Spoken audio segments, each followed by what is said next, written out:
So I get to the office, I'm a bit late to the therapy office, to my therapist. And she's like, are you okay? And I'm like, no, and I just burst into tears. I just literally could not hold it all together. I was trying my best to, God knows why. I don't know why we do that. Like trying to hold it all together. Hello and welcome to the Authentic Wednesday podcast. Each week, my guests and I share our vulnerable behind-the-scenes stories of giving ourselves permission to take off our masks, let go of our expectations, and embrace our own path of freedom and authentic connection. I'm your host, Bianca Hughes, a lover of authenticity and a licensed professional counselor in Georgia. Hello and welcome to episode 49 of the Authentic Wednesday podcast. I am your host, Bianca Hughes, and welcome. If it is your first time, welcome. A big welcome to you. And if not, welcome back. I appreciate everyone that is here listening to the podcast. So today is me on a solo episode, and I want to share with you guys something that happened to me recently. And I just think it's part of me that I think is just really important to share. And I think that it's something I learned about myself that I really do want to share with you guys because it has really, what can I say, given me life. There is something about people speaking over you and speaking life to you. There is something about the word of God and that speaking life to you. There is something about you speaking life over yourself and words over yourself. I am definitely a believer in the power of words. God created this world with his words, and we create things with our words, and people create things in us, over us, with words. If you look at the world today, there is nothing here that wasn't created from words. I don't know if anyone's ever heard anything about quantum physics. I love that.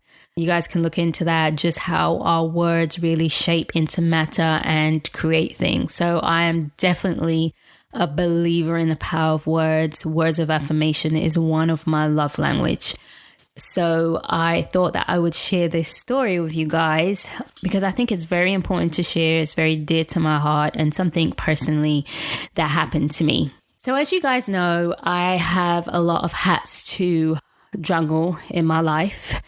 There's me, Bianca, my relationship with God, my friends, my family, and of course, my home, everyday things we do, my clients, my therapy clients, coaching clients, and just, my business in general. I also have an office. So there's a lot of different hats that I wear in terms of roles and a lot of things that I have to manage outside of, dealing with and working with clients. So it's a lot of things I manage, not just things and businesses, but people as well, and just speaking to them. And so I've talked a few times about I love what I do. It can be overwhelming, especially as a highly sensitive person. So, I do my best to take care of myself. Recently, I've been trying some new things in my business, different ways of managing my business, different ways of managing my life. And I think that for me, the business is I've grown it so far. And then as you go far in a business, you want to do things, new things, add in certain things, different elements. And so I've taken different risks with that, whether adding in speaking and coaching and things like that. And at times it can get really overwhelming. And at times, if I've tried new things, taken some risks, and I don't see it going as well as I had hoped or as I imagined, I go into what I call a perfectionism cycle. I've talked about struggling with perfectionism. I work with people struggling with perfectionism. It does not mean that I don't get caught up in it. And so, I've talked about perfectionism being the I'm not enough. So I had one of those moments where things were not working out. And I noticed myself just feeling overwhelmed, feeling like I made a mistake. Why did I do this? Because the outcome wasn't what I expected, or wasn't looking how I wanted it to look, or go the way I wanted it to go. And so I just really went into this spiral of, I made a mistake. What do I think I was doing?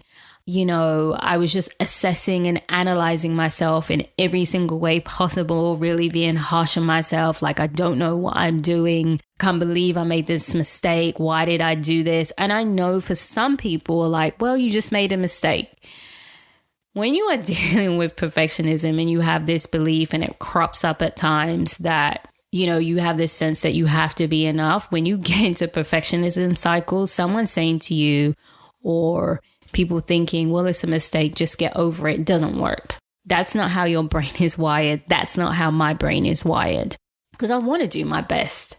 And when it doesn't feel like that is in reach, I feel stuck and I feel overwhelmed. And I just started crying. I felt anxious. I felt frustrated. I felt like I just wanted to give up. And I remember on this day that thankfully, when this was happening, I was on my way to see my therapist. Actually, it probably happened twice, like that's happened. And I've almost been in a cycle and been going to see my therapist, and they just see me distraught. And I just was telling myself all the things I need to know, to be compassionate, to tell myself that I just made a mistake, to tell myself I don't have to take on all this responsibility or take all the blame and all of these things. I was saying all the right things in my head, probably not out loud or trying to, but I was in so much distress that wasn't working. I always say to people, when you are in distress, some things like that don't work. So I get to the office, I'm a bit late to the therapy office, to my therapist, and and she's like, are you okay? And I'm like, no, and I just burst into tears. I just literally could not hold it all together. I was trying my best to, God knows why. I don't know why we do that. Like, trying to hold it all together. But I didn't. I just cried my eyes out, literally, because I just felt so helpless. Just felt like I couldn't find all the answers. I didn't know what to do. And we processed and we talked about it. And I said all the things that I thought about myself. And, she brought it to my attention, in the sense that there's these moments where I don't feel like I'm doing it right. I don't feel like, or I'm doing it right. And then it go into, well, maybe I'm doing too much. Maybe I'm wanting too much. Maybe, people are thinking I'm doing too much or wanting too much. Like, just all of these things that keep coming up, which some of those stuff I'm telling you were definitely triggered from beliefs and experiences that I've had. And she's just like, I just constantly hear you saying, like, you just don't feel like you are doing it right. And there is no right or wrong way. But in that moment, it doesn't matter. It just doesn't matter. And I was able to I don't even want to say I was able. I was in so much stress, to be honest. We tried to do some processing. I told some people, I'm doing EMDR, and we tried to do that. And I was just in so much distress. It was just really difficult because I just felt so helpless. And we started to talk about being stuck, and we started to talk about me giving myself permission to let things go, which I talk to you guys about all the time. And so I just want to preface to say to anyone who is listening to this, and there are times when you know all the things to do and you're not able to do the things that you know to do, that's called being human. I know all the things to do, but I was a human being in distraught in that moment, and those things were not coming to mind. And therefore, that is why I was sitting in the therapy session asking for help. I can promise you guys, if I did not have a therapy session, I would have called a friend and I would have processed that, because I knew I needed help and I was stuck and could not get unstuck.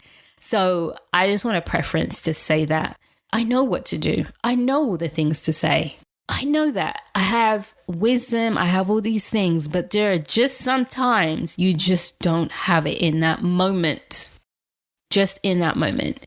And so I'm talking and we're processing, and she's really helping me and telling me to give myself permission to, let go and not be so harsh on myself and give myself a break and be compassionate. And I'm just crying and I'm breathing through and I'm listening to her.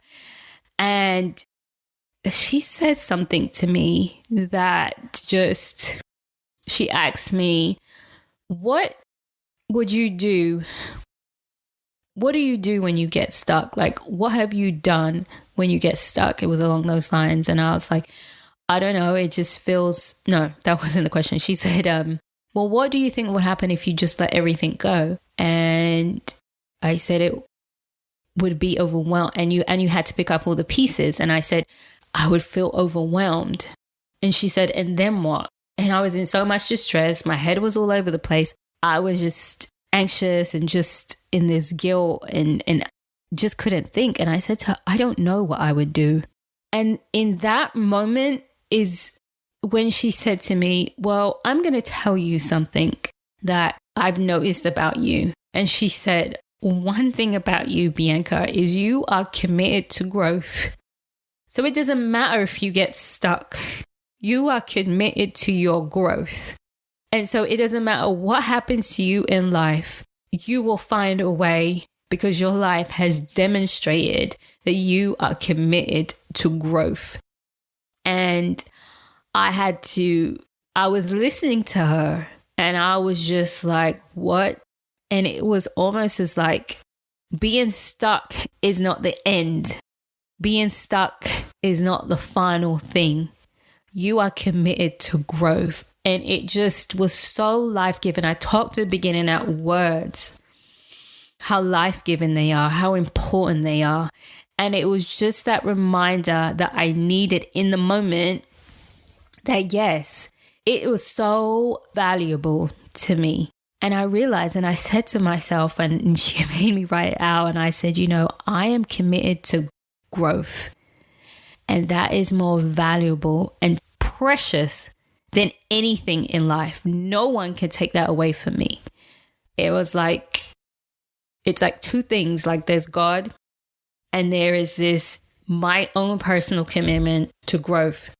And it made me think, it doesn't matter where I end up in life, time and time again, I have become unstuck. I've shown that. And because of my commitment to growth. And it was such a relief. It was like I just wanted to really just let everything go, like not worry about anything, because it didn't matter where I ended up, what fell to pieces, it would come undone and unstuck. And you know what? It might actually be the best thing for me to let it all go. And so she's asking me all these questions, and all I could think about was just how thankful I was for her words, how grateful it was. And it really started to settle me. I'm not saying I was fully excited and full of joy. I was exhausted. I was still anxious. My head was hurting me. But that thing that she said and reminded me and then made me write it down was life-giving. No one can take that away. Nothing. It's like it doesn't matter anymore. Like, take my house, do this, do that, no car, whatever it is. It doesn't matter. It doesn't, because I got God and I have a commitment to growth. And it's almost as like she described it as, it's almost as if the Lord is giving me the shield of protection, which is my commitment to growth, because of all the things I've gone through in my life and come through, where I have been stuck and come through. And so I wanted to share that as a reminder for anyone who is stuck, especially if you're someone who is so resilient, if you're doing so well in your life and you've got to this place where I don't know what to do. If you are someone who you want to be some more, can do so much more, but you feel stuck, I want to remind you that when you are committed to your growth, you will not remain stuck. I'll say that again. When you are committed to your growth, you will not remain stuck. Because that is something God has placed within you. Because He loves you, because He treasures you, and He knows that's what you need. So you maybe feel like you're stuck in the moment, but you won't be like that or be there forever. And so I just want to leave you with that today. I'm forever grateful. I shared it with someone else just about that, and even tears came to their eyes as tears was coming to mine, because it just makes me unstoppable. Even in my down moments, my upset moments, my frustration moments, it doesn't matter. I can have all those moments and know I'll be okay because I've got God and I've got a commitment to growth. So thank you so much. I hope this was helpful. Please share this podcast, tag us, let's hear your feedback, and I hope this was helpful for you. Thank you. If you connected with what you just heard, please subscribe, rate, and review the podcast. You can stay connected by following our Instagram, Authentic Wednesday Podcast, and visiting our website, AuthenticWednesday.com. Remember, authenticity is a journey, not a destination.